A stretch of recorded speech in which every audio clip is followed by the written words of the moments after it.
തമിഴ്നാട് കള്ളക്കുറിച്ചി വ്യാജമദ്യ ദുരന്തത്തിൽ മരണസംഖ്യ 60ആയി. ഇന്ന് 2 പേർ കൂടി മരിച്ചു. 150 പേരാണ് 4 ആശുപത്രികളിലെ ചികിത്സയിലുള്ളത്. പലരുടെയും നില ഗുരുതരമാണ്. 20ഓളം പേരുടെ നില ഗുരുതരാവസ്ഥയിലാണെന്ന് അറിയാൻ കഴിയുന്നു. കേസ് CBIക്ക് കൈമാറണമെന്ന് ആവശ്യപ്പെട്ട് AIDMK നേതാക്കൾ ഗവർണറെ കണ്ടു. ഇന്ന് ഉച്ചയോടെയാണ് 2 മരണങ്ങൾ കൂടി സ്ഥിരീകരിച്ചത്. കള്ളക്കുറിച്ചി ആശുപത്രിയിൽ ചികിത്സയിലുണ്ടായിരുന്നവരാണ് മരിച്ചത്. മരിച്ചവരിൽ ഭൂരിഭാഗവും കരുണാപുരത്തുകാരാണ്.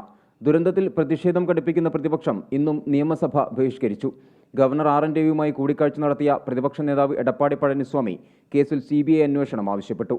കേസിൽ ഇതുവരെ 15 പേരെയാണ് CBCID സംഘം അറസ്റ്റ് ചെയ്തത്. ചെന്നൈയിലെ കെമിക്കൽ ഫാക്ടറിയിൽ നിന്നാണ് മെത്തനോൾ എത്തിച്ചതെന്നാണ് അന്വേഷണ സംഘം സംശയിക്കുന്നത്.